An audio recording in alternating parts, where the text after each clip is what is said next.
Hello, welcome to White Birch Tarot.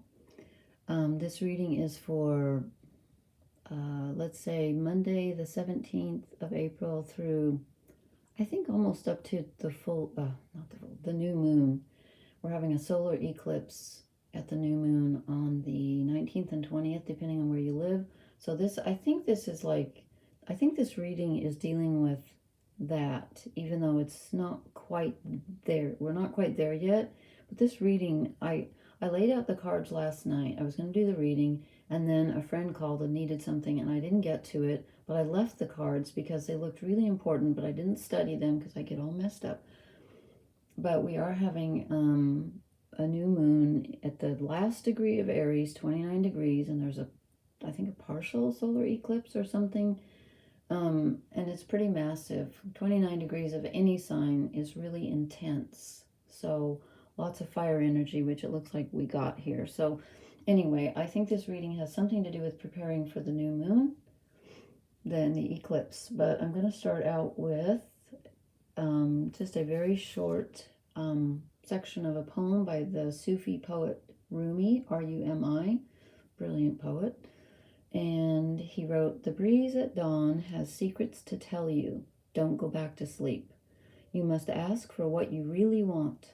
Don't go back to sleep. People are going back and forth across the door sill where the two worlds touch. The door is round and open. Don't go back to sleep." I love that. I may have read that before, but he was brilliant. So anyway, okay, so I'm going to try to do this kind of quickly because I am tired, but these cards looked amazing. And I decided to do a Celtic cross tonight, which is why they're all spread out and I don't really have room, so I'm kind of... Okay, so we are starting out with the Celtic cross. Each card has its own meaning, its own place. So the first card we draw, this is us. Okay, they call the significator. This is us. And the Nine of Cups is emotional fulfillment. Really? Okay. Not quite feeling that, but that's what it says. So that's what we got. Some kind of emotional fulfillment. And then I'm going to put these off to the side so I don't get mixed up. What is crossing us? Death. Something has to go. Something has to be let go of. Something is coming to an end. This is our conflict. This is our whatever we need to deal with. Okay, something is leaving us. And then this card is the recent past. Okay, this is what we're coming out of right now. We're coming out of a period of feeling very depressed and dissatisfied and bored, emotionally, just like blah, like not happy. Which is interesting because I don't see how that fits in with the Nine of Cups. So perhaps, again, this card, the Four of Cups, is what we're coming out of. Maybe this is today. I don't know. I wasn't feeling this way, but I hope some of you were. Okay, then we have the card on top, which is the overall energy card. This is the card that is like towering over, oh, excuse me, that's just bad pun there, towering over everything. And we get the Tower. So the Tower is always something sudden happening. And I decided not to do reversals today, or what was last night when I drew them. And actually this came out in reverse, okay. So the Tower is something sudden happening, which knocks down a structure that we have built. And that could be anything from your job to a relationship to self-confidence, anything, okay? And since it came out in reverse initially, and I turned everything right, set up for the Celtic cross, I kind of felt like it might be an internal knockdown. But you know, everything external, like if you lose something external, it's going to affect you internally. And if you, why is it not focusing tonight? And if you lose something internally, it's going to affect your outer world. Now I can't get it to focus. There we go. So something sudden is going to happen. Could be at the time of the new moon when the eclipse is. But it's a sudden, I feel like it's an internal realization rather than an external event. But that could just be for some of us. I don't know. It just feels that way to me. And then the bottom card, I apologize for the dust. I didn't, well, I got it here just from yesterday. That's pretty bad. Okay, and then the bottom card is the foundation. So this is whatever this whole situation is based on. And this is our masculine energy. It could be someone outside yourself. It could be an authority figure. If you're dealing with an authority figure, then you're going to have a sudden, like an argument, a breakup, something is going to change with a masculine figure. It could be your own internal relationship to your masculine energy. And when I say masculine, of course, I don't mean male. I mean outer energy, the energy that goes out of you rather than the inner activity, which is we call feminine. But it applies to both genders and all genders, okay? But it's based on your relationship to the masculine energy within yourself. Or, as I said, it could be some kind of an argument or a trouble with someone outside yourself. But if it is, that situation has to go, because it's going to fall apart, and you have to let go of it. Okay, this is what's directly in front of us, the Four of Wands. And this is a good card. This is a card of initial completion.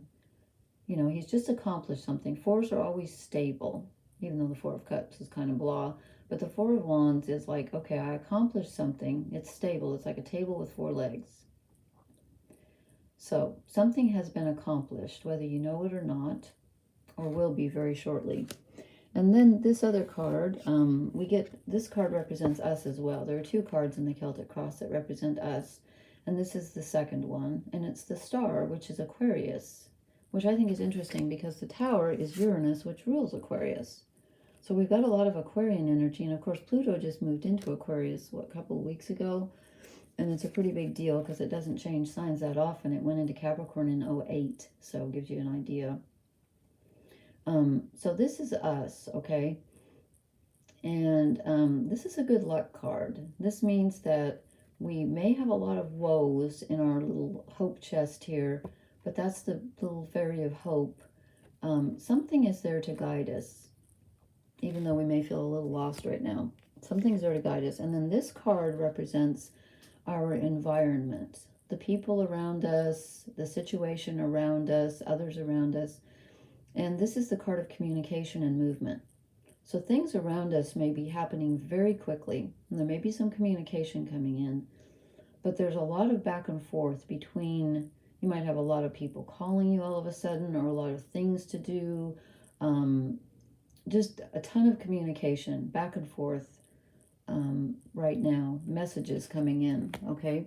And then this card represents our hopes and fears, and we get the Moon, which is the subconscious. And in this deck, it's kind of a card of confusion and uncertainty and being in the grip of the unconscious. So it's kind of unlikely that we would hope to be unconscious, although there are times when life is so difficult we want to be unconscious, right? But I think it's more of a fear. It's something in our subconscious that we fear that could be tripping us up, and we need to dig it out, because when we get the Death card crossing us, this tells us this is our challenge, to let something go. But we may be feeling a little bit of fear and uncertainty, like, I don't know, should I? And if it's a relationship, then you're not sure whether to let it go or not. And then the final outcome, and when I say final, I don't mean forever, I just mean in the immediate future, is the Three of Wands, which is, you know what? I've kind of gotten the Three of Wands mixed up with the Four. The Three of Wands, I think, means there's a lot of work ahead of us. Let me just double check on this. Yeah, it's a stage of initial completion, a good foundation, satisfaction and optimism, but hard work ahead. So it's very similar. It's weird. We got this one in front of us. So we get these two cards couldn't be more identical. I mean, they're very, very similar. This is like an initial, an initial completion, and this is our immediate future. And this is also the card that's like what's right in front of us, like for tomorrow or whatever, like right in front of us, the Four of Wands, which is also completion. So something, we've laid down a foundation. We've laid down a foundation, but we're still unconscious about something, or we're afraid we are. But we have a blessing in the star. So whatever it is that we need to let go of, I think we're going to be able to let go of it. And you may have a very sudden realization that you need to let go of it. Maybe you didn't know you needed to. Or maybe you didn't even know it was there. But you're going to know it was there because you're going to need to let go of it. And somehow it's based on your masculine energy. This could be issues to do with your father. Or any masculine relationship, any relationship with the masculine that you had in the past. It's based on some relationship with the masculine energy. Okay, well, that's interesting. And the only card that really baffles me is this one. Why are we... But then again, the other card that represented us was the star, which is also extremely positive. So we are in a positive... we're in a positive position. But we have to let something go. Okay. Let me see if I can clarify that with a couple of oracle cards, because this felt, when I pulled the cards last night, and again, I'm sorry I didn't get to do it last night, they just felt really important to me, like a really big thing. And that's why I thought, well, is this to do with the eclipse? If so, I'm a little early. Okay, we got this last time. Imagine. So you need to, and again, the new moon is the time when you hold in your mind the intention that you want for the next month. What do you want to manifest? So hold that in your mind. I'll shuffle these again, and because we got that last. Ooh, this one just fell out, so we're going to take it. Oh, I like this. Higher power. Okay, I think we're going to need one, to be honest with you, because this looks like a pretty major reading. I mean, we got death and the moon and the emperor and the tower. That is major stuff going on. Okay, so we're going to need higher power, but we got the star, so we've got it. We actually have it. So don't be afraid. It may seem, it may seem like a very quick, sudden thing. Okay, I just went to grab the animal cards, and the fairy cards just ended up in my hand. So we're going to go here, even though I wasn't going to go here. Whoops. Well, these are okay. Well, these, okay, whatever. I don't get this at all, but you know what? This looks good, so we're going with it. The joy of the future. The joy of the future. You know what? Something's coming in. If we let go of something, maybe it's just an outworn attitude or fear. When I see the moon, I think of subconscious fears. If you let go of that fear, you've got joy ahead of you, but you got to let go of the fear. And the other card I drew is the big behind, which is a card of just plain silliness and playfulness. And didn't we get, we got the boy last time. Yeah, this is just like being silly. So, you know what? We're stuck somewhere in a subconscious fear that's blocking us. Has to do with possibly our self-confidence, stability, or like we don't feel reliable or self-confident or stable, maybe. I don't know. See what you think. Okay, I gotta have one animal card just because. God bless the animals. This isn't very exciting. Turtle spirit, slow and steady wins the race. Okay, we keep getting that, like the go the distance and stuff. I guess we're in a marathon here. And bobcat spirit, life is a mystery. Yeah, we know that. We're looking to you for clarification. So I'm going to say that I probably shouldn't have drawn those. And actually, this is the message right here. Have hope. Don't give up hope. Because it may seem like we're in a really tricky situation right now. And a lot is being asked of us to let go of something that seems really scary. And something feels like our stability around us is crumbling. And you may think, oh my gosh, I have nothing to hang on to. Excuse me. You may feel alone. You may feel overwhelmed. But you're not alone. You've got a higher power. And you know what? Maybe that's what Okay, maybe that's what this card is telling us. You know what? That's what this card is telling us. We have support, even though we don't feel like it. There are many people who care about us, and we have support. And you know what? Live it up with your friends. Get in touch with some friends. If you need support, go for it. It's there. Okay, that's what it was trying to tell me. Okay, excuse me. I'm exhausted tonight. It's been quite a weekend. Okay. Blessings to everyone. Please hit the like, share, and subscribe button. And I will try to post on the new moon solar eclipse. It sounds like it's going to be a big one. Good night, everybody. Thank you.